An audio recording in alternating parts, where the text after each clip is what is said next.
The first sensation was cold. Camille's eyes fluttered open, the weight of unconsciousness pressing against her temples. The room she awoke in was dimly lit, the flicker of a single chandelier casting long trembling shadows on the walls. Heavy drapes covered the windows, their edges curling like claws against the faint draft.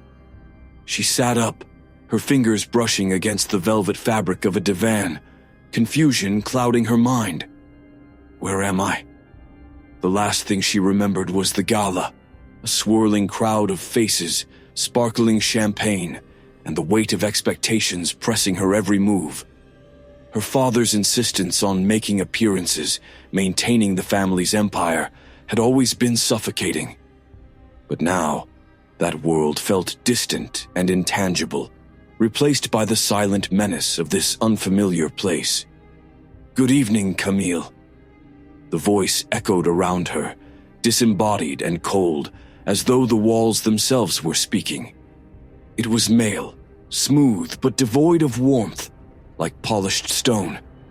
"Welcome to your inheritance." She froze, her breath catching. "Who's there? What is this?" The voice ignored her questions, continuing with a detached calm. "You are within the Armitage Mansion. Tonight, you will earn your place, or lose everything. The rules are simple. Survive."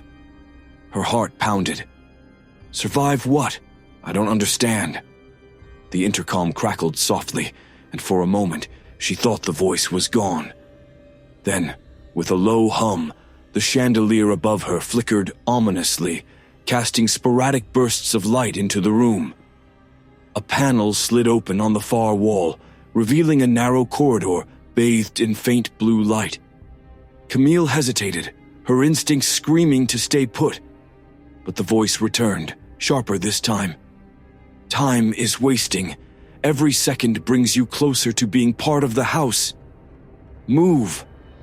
The room's temperature seemed to drop, and Camille's hesitation melted into a shaky resolve. She rose unsteadily, her heels clicking against the marble floor as she stepped into the corridor. The door sealed behind her with a hiss, leaving her trapped in a space that felt alive with an unseen energy. The air smelled faintly of ozone, and the soft hum of hidden mechanisms echoed around her.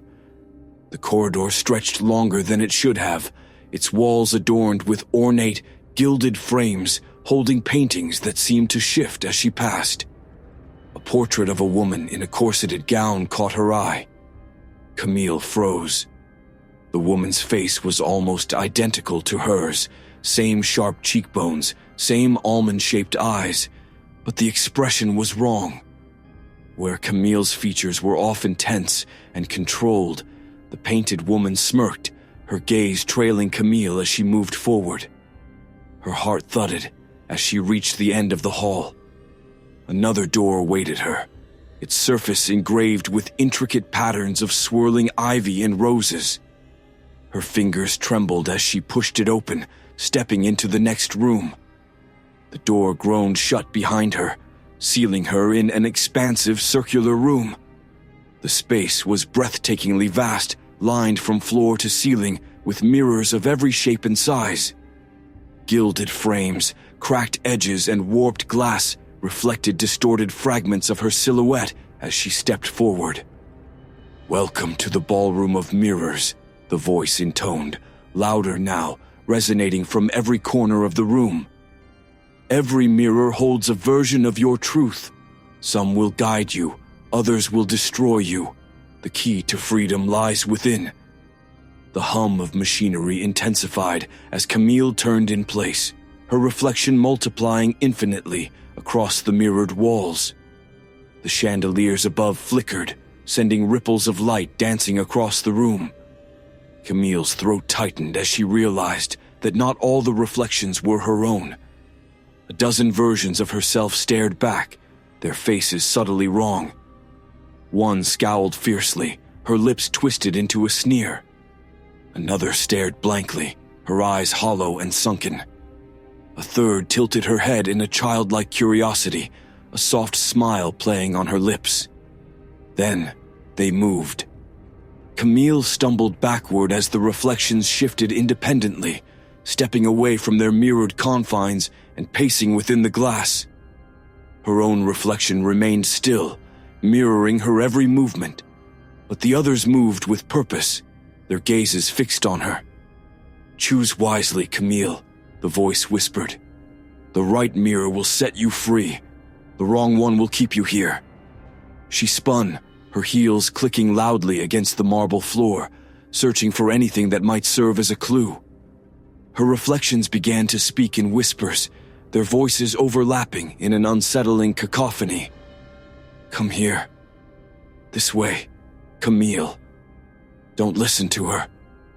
The distorted voices tugged at her sanity, growing louder with each passing second. She clutched her head, her pulse racing. Then she saw it. A single mirror at the far end of the room, its surface dark and shimmering like water. Unlike the others, it held no reflection at all, only a void that seemed to pulse faintly with light. Camille hesitated, the whispers around her becoming frantic. Some urged her forward, while others screamed in warning. Gritting her teeth, she stepped toward the dark mirror, drawn by an invisible force. The air thickened with tension as her fingers brushed the glass. The surface rippled under her touch, sending a chill up her arm. Suddenly, the room plunged into darkness, the mirrors vanishing into shadows. Her pulse thundered in her ears as the voice returned, softer now, but edged with satisfaction. "Well done, Camille, but the night has just begun." The darkness receded, revealing a new door ahead. As she stepped through, she couldn't shake the feeling that her own reflection, left behind in the ballroom of mirrors, was still watching her. Camille emerged into a cavernous chamber, her breath catching in her throat. The air was thick and metallic, the scent of rust mingling with the faint hum of machinery. The room stretched upward into darkness, vast gears and cogs interlocking across the walls like the skeletal remains of some ancient beast. Above her, a pendulum the size of a tree trunk swung slowly, slicing through the air with a soundless precision. "This," the voice boomed, "is the beating heart of the mansion. The clock waits for no one, Camille. To earn the key, you must navigate its passage. Fail, and you will become part of its mechanism." She shuddered at the thought, but the voice continued, unrelenting. "The key hangs at the center. Each step you take will be judged." Camille's eyes followed the path ahead, a series of platforms suspended over a seemingly bottomless pit. The platforms shifted in and out of view, some gliding smoothly along tracks, others jerking unpredictably. Above them, massive gears churned, their teeth grinding with a low, ominous rhythm. At the center of the room, a golden key dangled from a thin wire, swaying slightly as though mocking her hesitation. Her chest tightened. She would have to cross the platforms to reach it. The first step was the hardest. The platform beneath her feet wobbled, its surface cold and slick.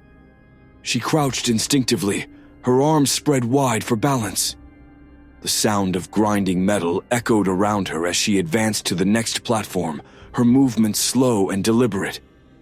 As she leaped to the third platform, the air shifted. The machinery groaned, and the pendulum above her began to quicken its swing, slicing through the air with a faint whistling sound. Camille froze, watching as its shadow passed dangerously close to the path ahead.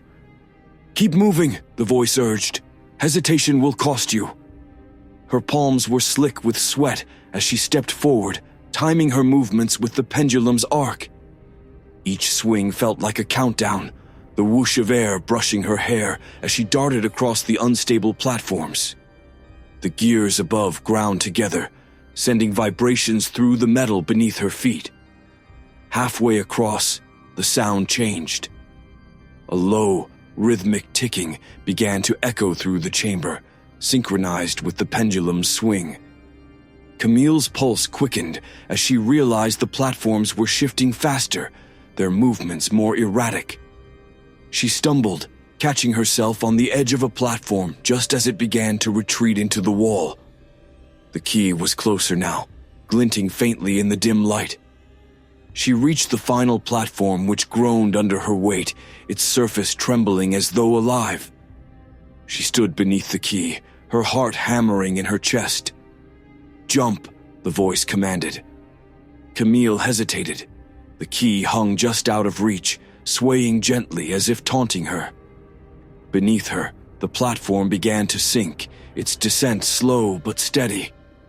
She took a deep breath and leaped, her fingers closing around the key just as the platform vanished into the void. The moment she touched the key, the ticking stopped. The pendulum froze mid-swing, and the gears ground to a halt. Camille dangled from the wire, her grip slipping as the chamber fell into an unnatural silence. Then, with a sudden lurch, the wire pulled her upward, carrying her toward a small opening in the wall. She tumbled into the passage, clutching the key tightly. The door at the far end opened with a hiss, revealing her next challenge. Camille stepped into what seemed to be an outdoor courtyard, though the high walls around her suggested otherwise. The sky above was unnaturally black, devoid of stars, and the air smelled faintly of damp earth and something sweet, almost cloying. Twisted vines and thorny brambles stretched across the ground, their tangled forms illuminated by the faint glow of bioluminescent flowers. The effect was beautiful, but unnerving. The flowers pulsed softly, their light growing brighter as she moved closer. Camille had taken only a few steps when she heard it, a faint whisper just at the edge of hearing. "This way." She froze, scanning the shadows. The whispers grew louder, overlapping, as though a crowd surrounded her, their voices rising and falling in a dissonant symphony. "Don't listen. She's lying. Find the truth." Her grip tightened on the golden key as she advanced cautiously. The path ahead forked in two directions, both obscured by dense foliage. The whispers became more insistent, urging her toward one path, then the other. "Trust your instincts," the voice from the intercom advised, breaking through the cacophony.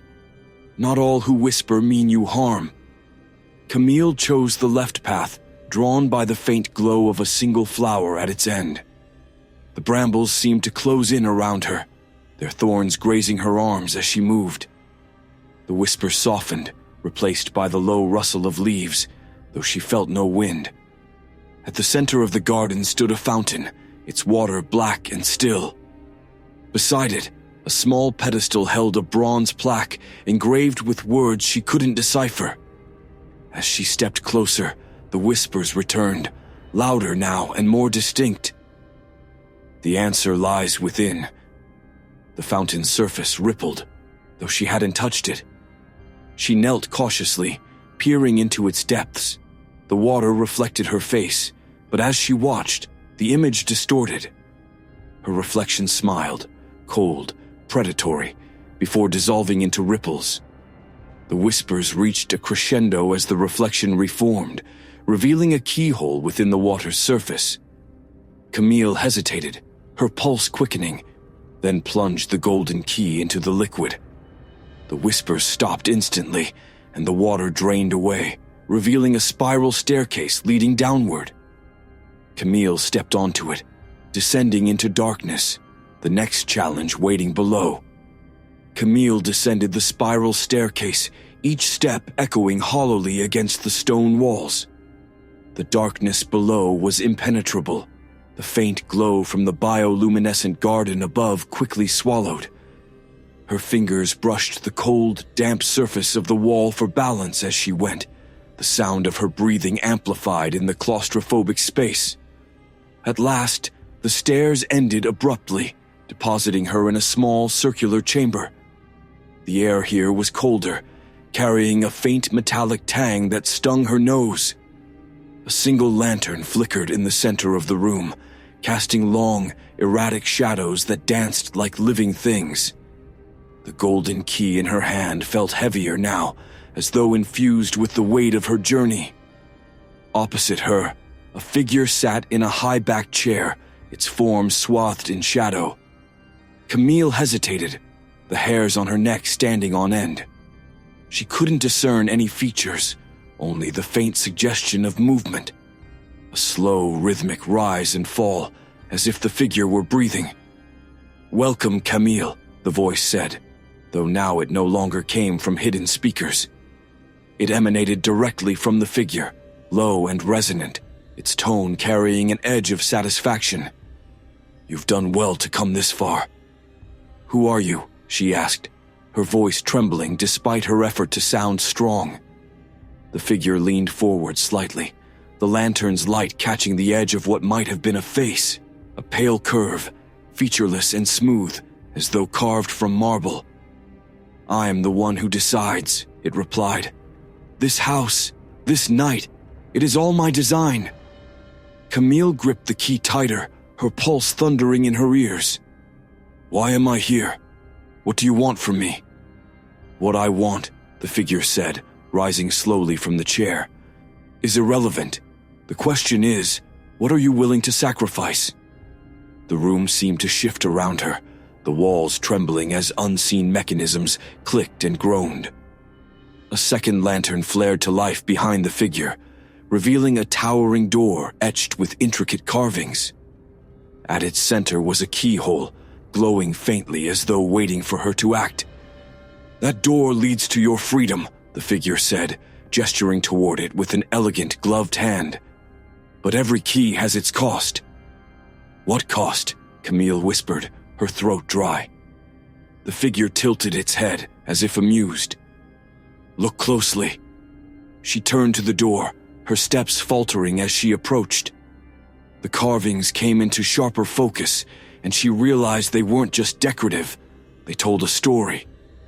Figures were etched into the surface, their expressions twisted in anguish or fear. They seemed to writhe against the wood, as though trying to escape their imprisonment. "You stand at the precipice of choice," the figure said, its voice echoing like a chorus. "Unlock the door, and you leave this place. But in doing so, you bind yourself to it. The house will always call to you, a shadow that will never lift." Camille turned back to the figure, her chest tightening. "And if I don't?" "You remain," it said simply. "You become part of the house, a caretaker for those who come after you," another whisper in its walls. The weight of the decision pressed down on her, heavier than the key in her hand. She thought of the garden's whispers, the mirrored faces that had seemed to judge her every move. They had all been fragments of others who had walked these halls, trapped by the same impossible choice. Was this her fate too? Camille stepped closer to the door, her hand trembling as she lifted the key. The air grew heavier, the lanterns dimming until only the faint glow of the keyhole remained. As the key slid into place, a soft click reverberated through the chamber, and the door creaked open. Warm, golden light spilled through the crack, illuminating her face. Beyond the threshold was her world, the sound of birds, the scent of fresh air. Freedom. But as she stepped forward, a cold hand brushed her shoulder. Camille froze, her breath catching as the figure whispered in her ear, its voice colder than ice. "Do not forget, this house will wait for you." She turned, but the figure was gone, leaving only the empty chair and the flickering lantern. The carvings on the door shifted subtly, as though the etched faces watched her departure. The whispers of the house grew faint, fading into silence as Camille crossed the threshold and stepped into the world beyond. The door closed behind her with a soft, final thud. Camille stood on the edge of the Armitage estate, the sprawling mansion now nothing more than a silhouette against the horizon. She clutched the golden key in her hand, its surface cool and smooth. As she walked away, the light of dawn breaking over the hills, she felt the weight of the house lingering behind her. A shadow in her mind, a whisper in her dreams. The house had let her go, for now. But deep in her heart, Camille knew the truth. It wasn't over. it would never be over.